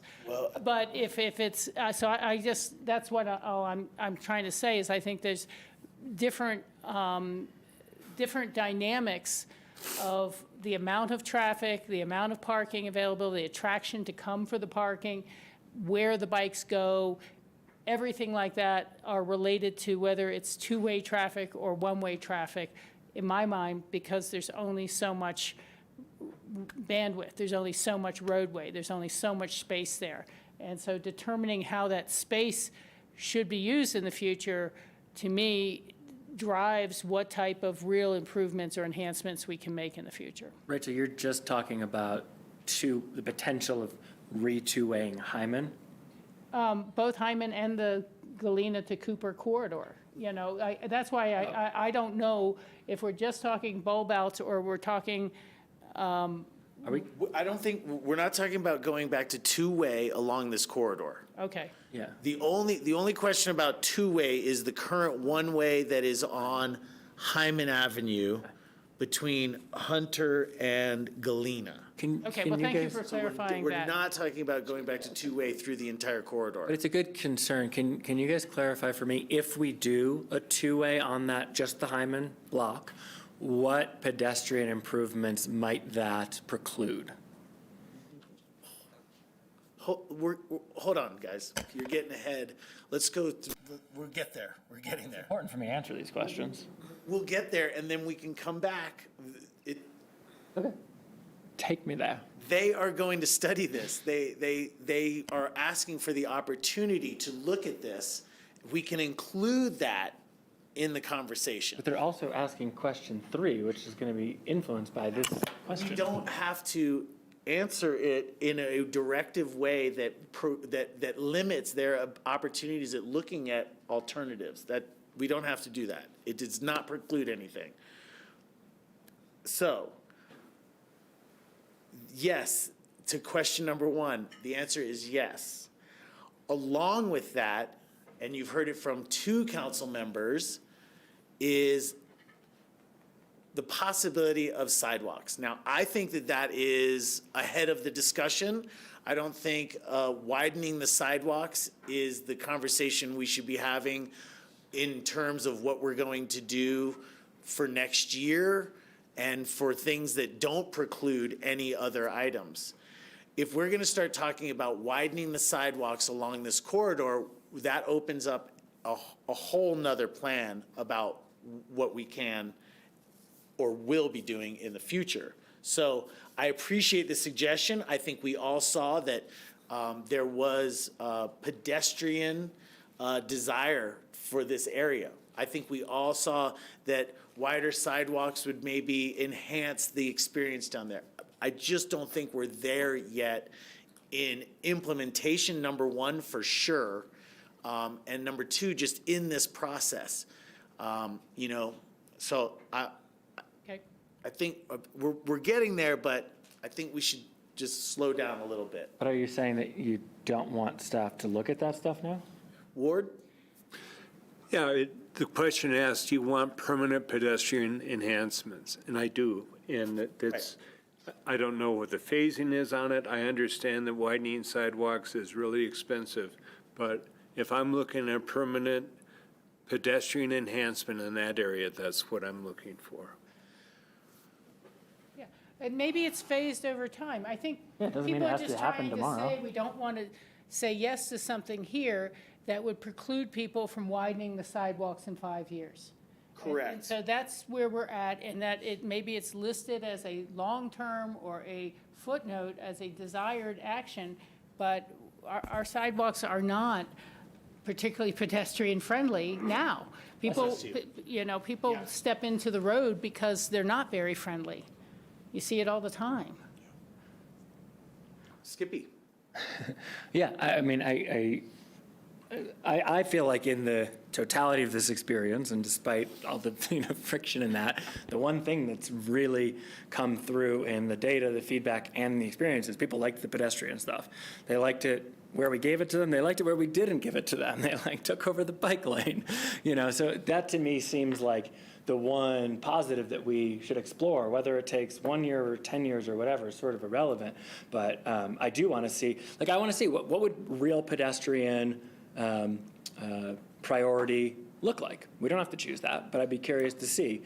All the things that you mentioned, the tables and that. My recollection is in the discussion about the mall redesign, there's already some great sketches in there that have the different color, that have the raised table, that have the WeCycle station, which maybe it doesn't need to be where it was because it bothered some people for delivery, but if it could be over there instead of parking, I want to see that stuff.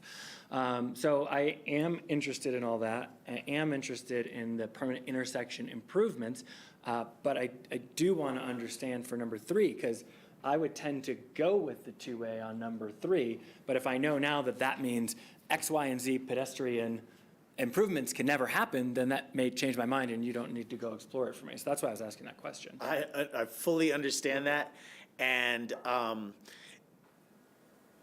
without answering for them, because this is the kind of thing that they would need to go back and look at, is that no, it wouldn't preclude any of this. And sidewalk widening is part, and that's where I was getting, is what we're asking is, can you look at that as well? The stretch that was immediately brought out, Ward, you just commented of on Galena between Hyman and Cooper.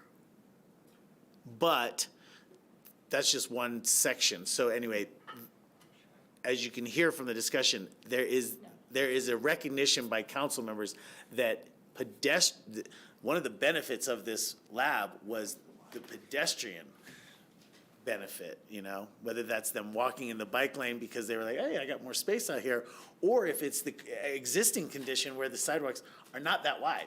Okay. Right? And in other areas of our city, we went through a process to widen them very purposefully. So all of that is in consideration in question number 1. 1 and 2. Correct. Yeah. I'm a yes on both, 1 and 2. Right. And for 2 for me is a permanent stop sign there at Galena and Hyman. Nothing's permanent war. I don't know if this is possible, PJ, but also in this study of pedestrian enhancements, what we heard from the commercial core folks is that maybe there are some innovative parking opportunities here as well. I don't know what they are. I'm not a parking designer, but,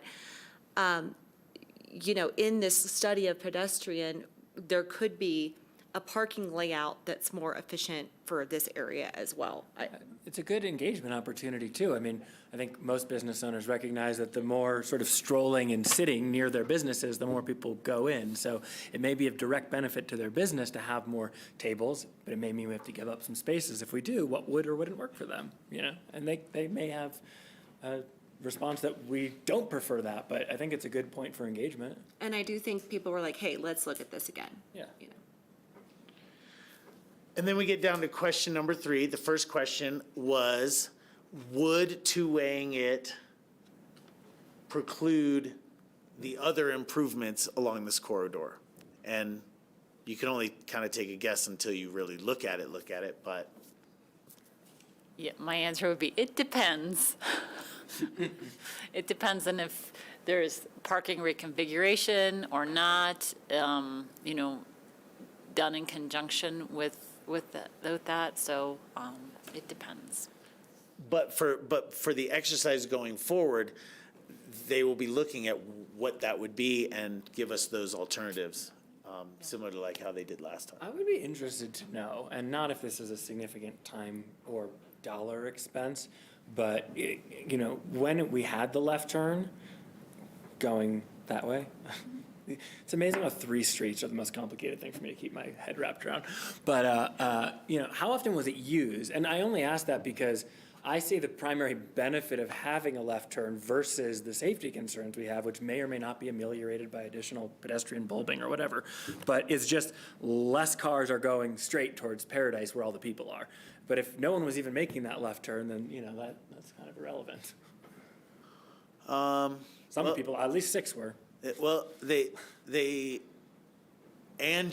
not every, but a lot of the cars that were parked on the south side of the street there were probably coming from that direction Yeah. in some capacity. So the answer is yes, some people definitely turn there. Again, so let's just get council's individual preferences here. Again, they're going to go and look at this. They will be taking this into consideration further. This does not kill, preclude, or stop any of the investigation that they're going to be doing. Can you put the one slide back up that had that intersection that we were looking at before as we talked about it? Thank you. Cool. And at this time, I actually wanted to do a little bit before we got into those questions, but I also wanted to acknowledge Allison and the Aspen Chamber. We all received an email, and it was sent through our clerk's office.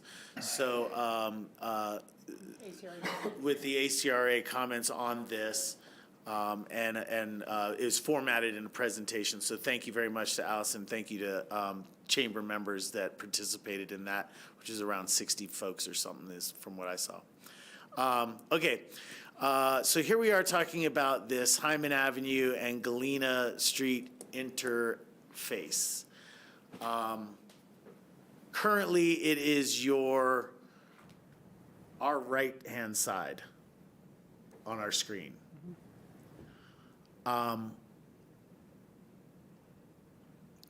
Take a look.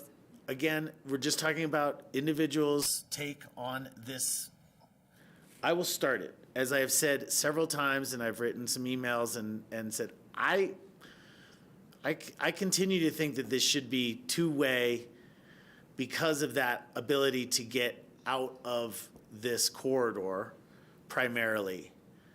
I recognize that, what we've got in front of us encapsulates it pretty well. Option 1, with a stop sign there, you now have people stopping and, maybe paying more attention in this intersection. So it minimizes some of the potential interactions that were happening before. Option 2, I definitely wouldn't use the word eliminates because nothing can eliminate the potential. There's still a potential, just not from somebody turning left from Galena.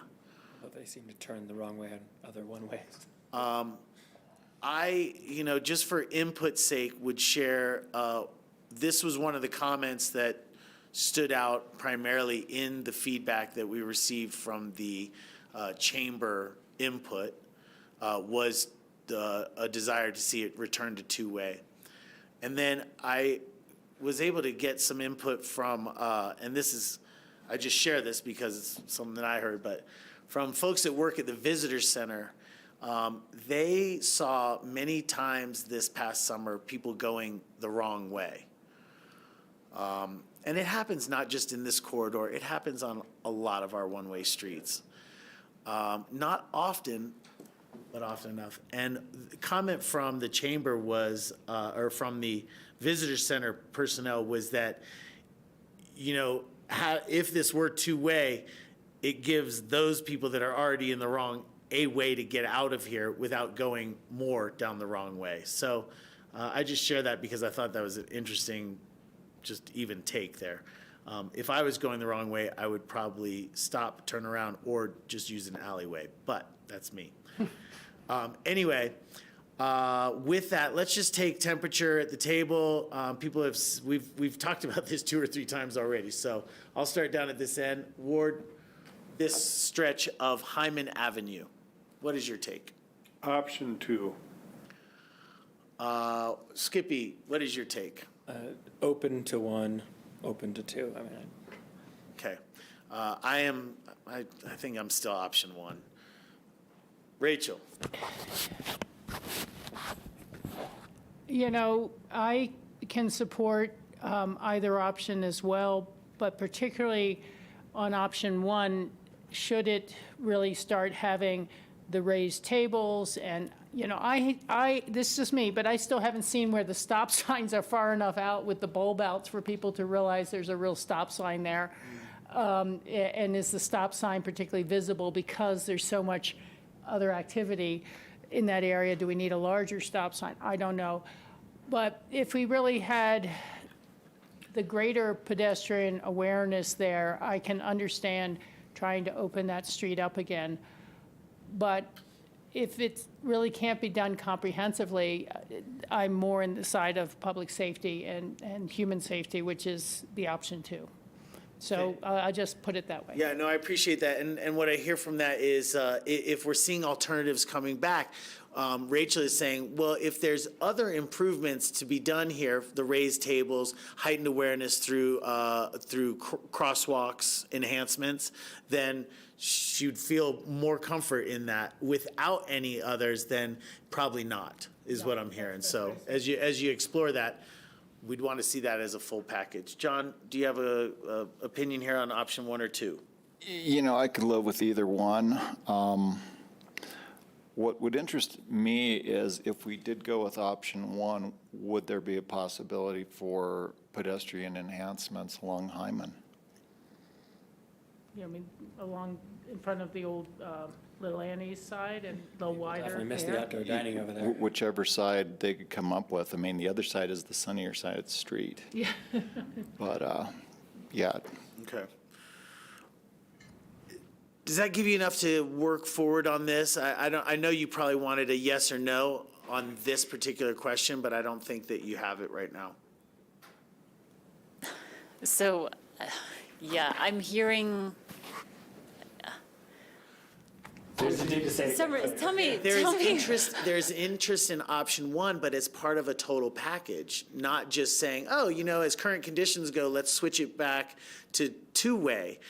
If there are improvements that you're coming back with that delineate this more pedestrian-friendly and pedestrian-safe, then the two-way makes sense for other reasons. Okay, Without it, then probably not. okay. And then the other caveat would be if it hinders any future ability at widening sidewalks in some of those areas, then again, it probably not favorable, but. Tori, I'll just add a little bit of justification or my reasonings for an option two, is that I prefer less traffic in this whole corridor, and I think the one-way on Hyman would do more to discourage the traffic, which I would be fine with this all being a walking mall, but I just think that Hyman one-way, that way would discourage instead of encourage more traffic. And I wish that were true. I wish that were true.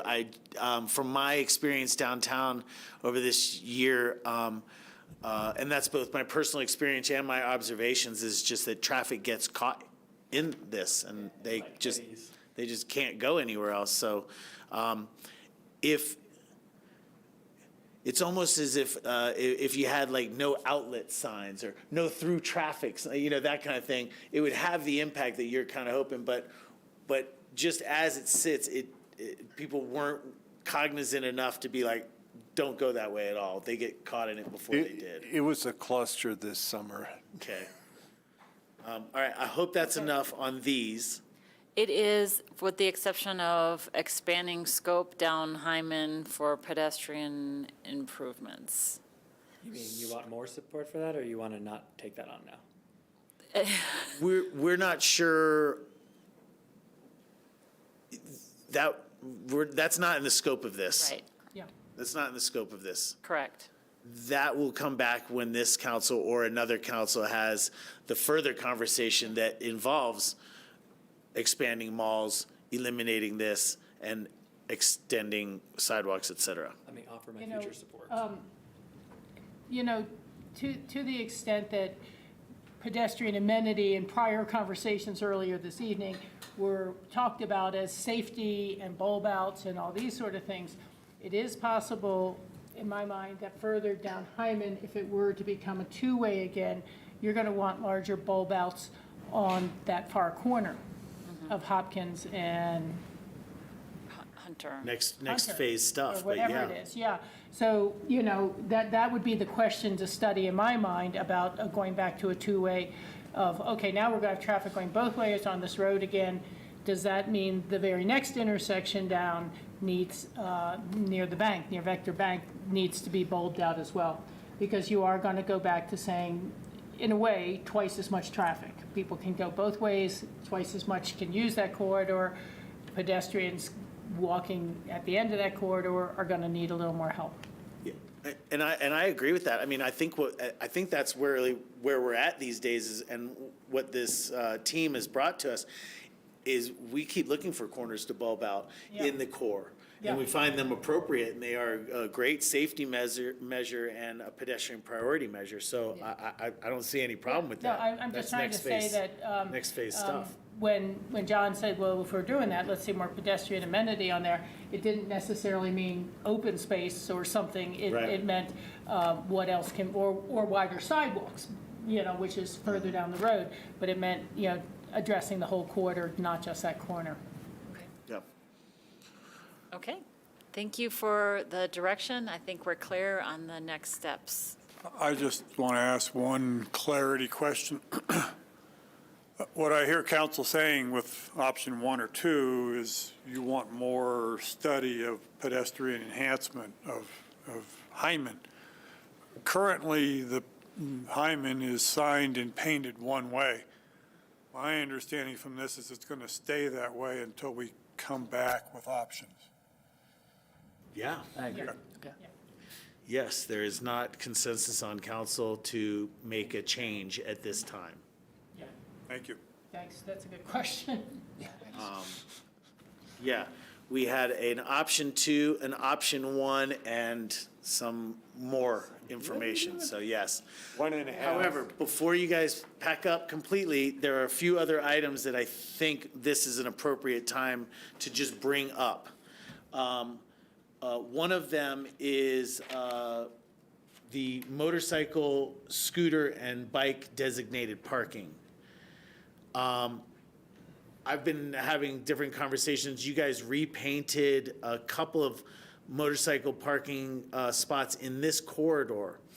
But other dedicated motorcycle and scooter parking, the painting, the lines, the designated spaces have worn away. Are we bringing those back? Yes, we'll look at that in the spring with our striping in the spring. Great. Yeah.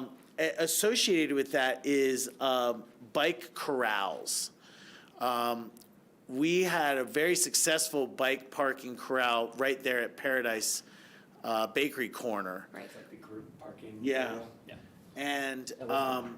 And I'm wondering, and we don't need to answer this right now, but I'm wondering, from what I see, there's bikes parked all over the sidewalks. There's bikes sometimes parked in the walkways themselves. Is this council, and again, just straw polling kind of thing, are we interested in more dedicated bike parking that's, you know, like at the end of a block, or using a parking spot for bicycle parking? I'd like to look at it.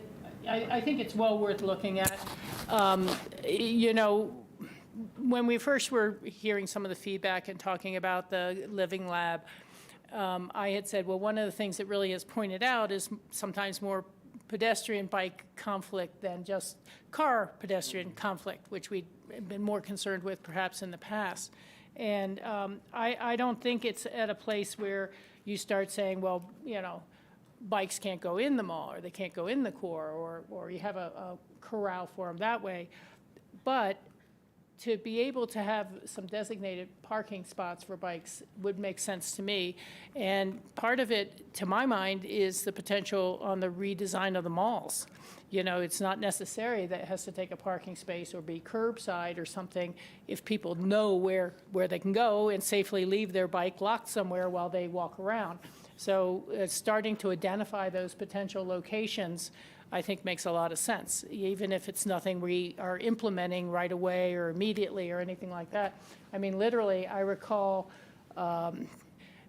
design work that was done when we first were bringing out the furniture in the malls to create better types of bike rack holders that people would use more often rather than just tying them to the trees. And I don't know that we've really gotten to that point of really having that organized in a way. We've tried, there's some spaces, but to take a greater look at that, I think makes a lot of sense.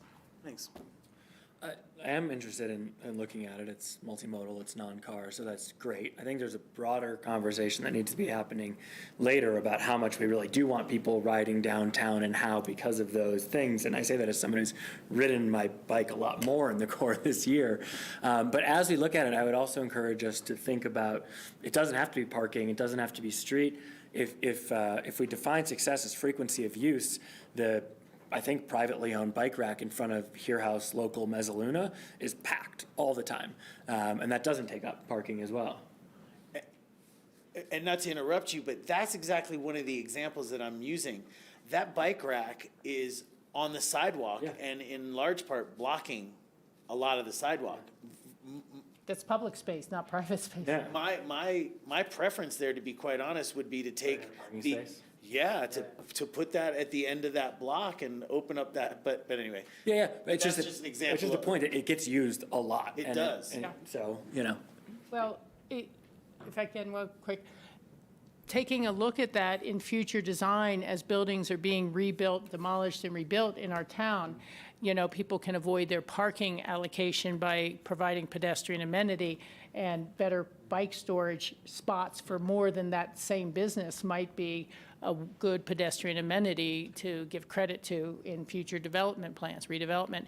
And we're redeveloping the malls eventually. So I think that the consideration of how or where to put those should be with the Parks Department and everyone else, too. Ward and then John? Yeah, I mentioned this a lot this summer, and I don't expect this to get much traction, but it's bicycle anarchy downtown in that area. The counterflow definitely we're not ready for it, but it doesn't work. And I had suggested, I think, to all of you individually that we consider having a no-bike zone on Galena in that area, 2 blocks of Galena, 1 block on Cooper, maybe Hudson. But I support your idea, Tori. I'd rather see some spaces for bicycles in the right-of-way instead of in the public walkways. John? Yes, for more dedicated bike parking, and I concur with Ward. Your idea is great. Put the bikes in a parking spot in the street. Thank you for that. So, and again, this is just some information as you go looking into design alternatives and what council priorities are. The second thing I wanted to bring up was the WeCycle location. That WeCycle location on Galena. Were council members favorable about where that was this past summer? We saw a lot of data here. You know, I find it hard to attribute all the increased ridership by moving that station a half a block or 3/4 of a block. But nonetheless, there is great utilization. It is a larger station than it used to be over at the Armory. But I just wanted to get if you had any opinion or not about where that was located this past summer, and should it return there or not? My primary interest is use. So if it's genuinely driving more use, that's great.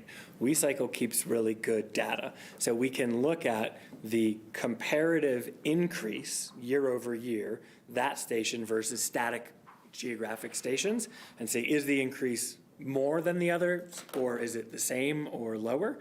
And if it's more, then we also adjust for the number of spaces, so average use per bike. But we should be able to pretty easily figure out if there's more average use per bike versus the change in other stations, and I would use that as the benchmark. Okay. Makes sense? It does to me. I'll dovetail off of it. I just, I found that, I didn't think that that was the appropriate location myself. Ward, you've kind of. I'm still trying to figure out what a static geographic location is, A but station that didn't move year over year. This one moved. I don't know that you can attribute all the increase in recycle activity to moving that station. It worked for me because I never use recycle. I have my own bicycles, so I can always find a parking space, but it would be easier if it's on the street than on a sidewalk. But I'm kind of agnostic about the recycle station there. Okay, and Ward, you just made comments a moment ago about, bike-free zone or that kind of thing. So for me, that recycle station there is not just antithetical to that, but it's an actual increaser of in-core bicycle use, so.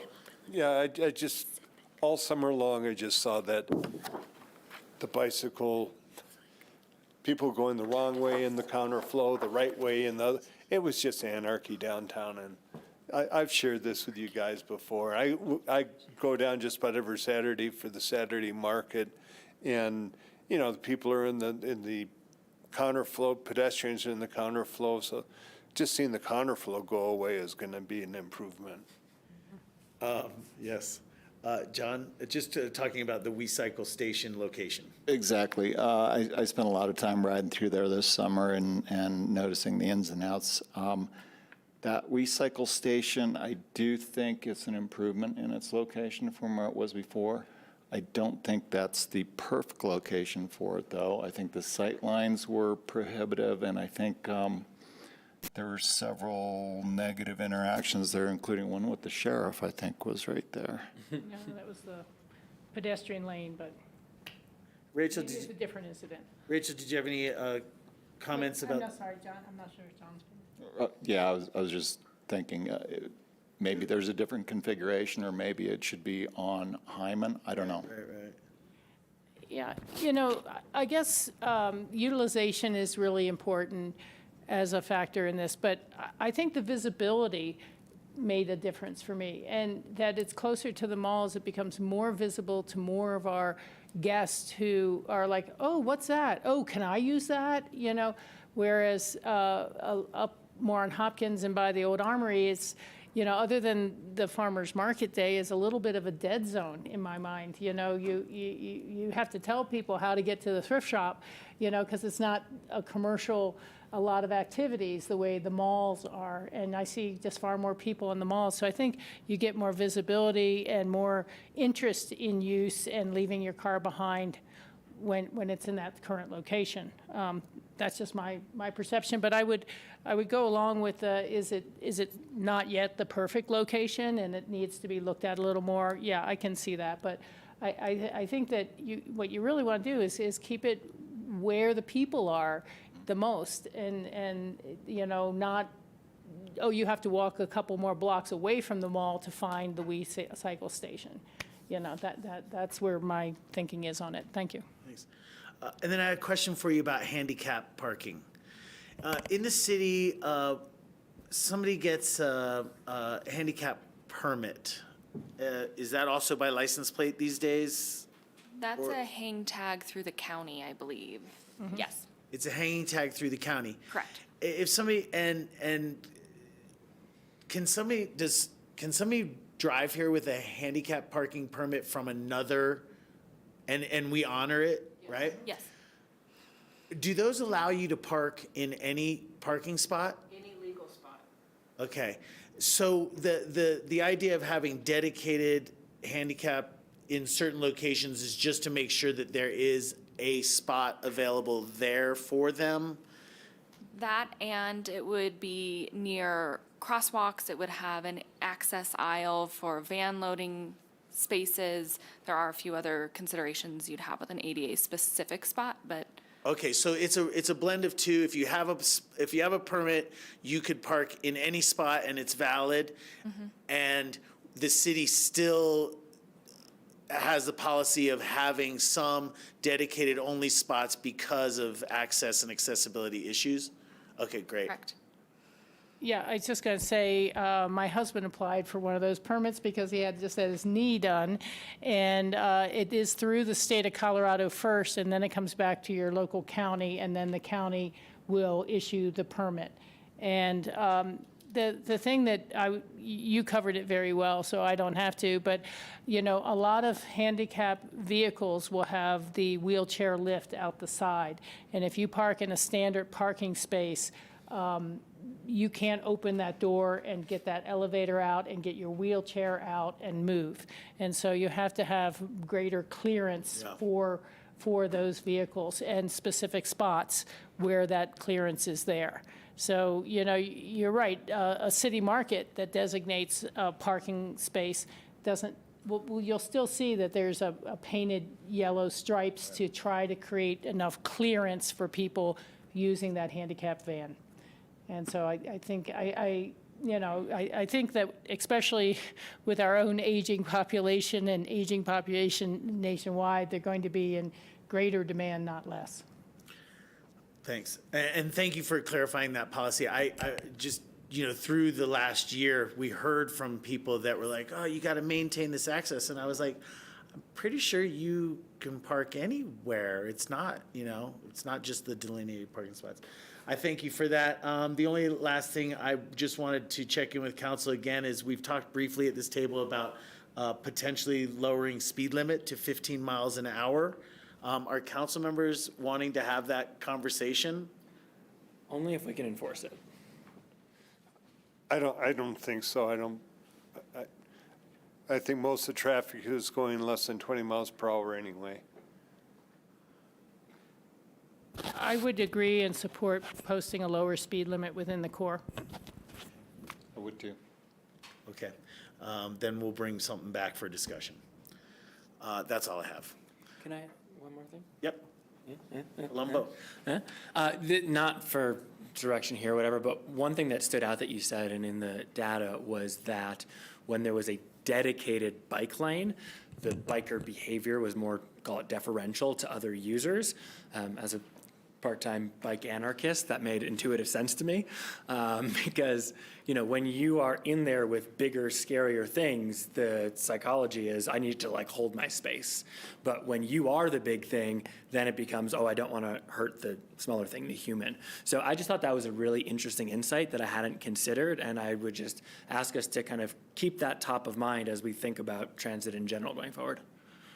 Yeah, that brings up one thing, and we don't have to resolve it tonight, but there was some, when we were talking about Living Lab earlier, as to, and I'm totally good getting rid of the counterflow lane, but should bikes be one way as well as cars one way? Or will you face, and should that be posted?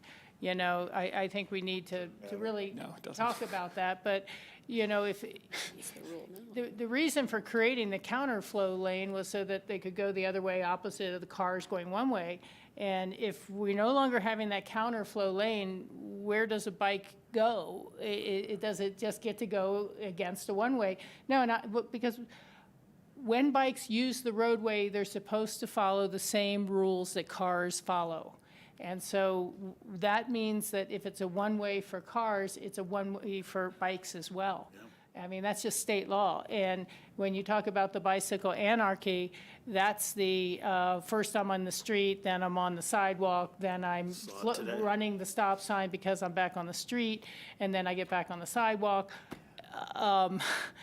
There's got to be consistency. And so I think we need to see how the bikes are dealt with in that one-way corridor should be the same as flowing with cars. And it's not that hard to circle around a block on a bicycle. Aren't there other, in service of trying to achieve that, aren't there other rules that aren't the same for both though? And does that not get confusing? Would we need to change those other rules to be consistent? The yielding, not stopping at stop signs, for instance, Yeah, well, that would be nice if we could do that, but that's become state law. But, to be a bike on the road, you're supposed to follow all the same rules that cars follow. And that includes lights at night, which is, so people have talked about this a lot, but, we're talking about all the physical infrastructure improvements here. Part of it has got to be compliance with basic safety laws and lights on those bikes at night. Thank you. That was a consistent theme. Pardon? That was a consistent theme. I'll switch to From not bringing others. that bike. Yeah, I believe that. Thank you guys again. This is obviously very difficult planning work and very difficult implementation work. Thanks for all the work that you've done over the last couple months, which was not easy on you, and we recognize that. But also, thank you for the approach that you're taking on this and how we're trying to incrementally implement a better downtown. And it's very difficult, right? We have 7,200 people that have a lot of ownership along this territory, and I just know that this council is doing things in our community's best interest, and we've gotten great feedback from our community and our citizens, and you guys are doing a great job of balancing it, so thank you so much. And second to all of Tricia's comments to both of you and the whole department in a big way. Thank you. Thank you, GrassRoots. We will see you next week On Monday. on Monday. Thanks, council. Appreciate you. Yeah. Gracias. Thank you. Hey, Al.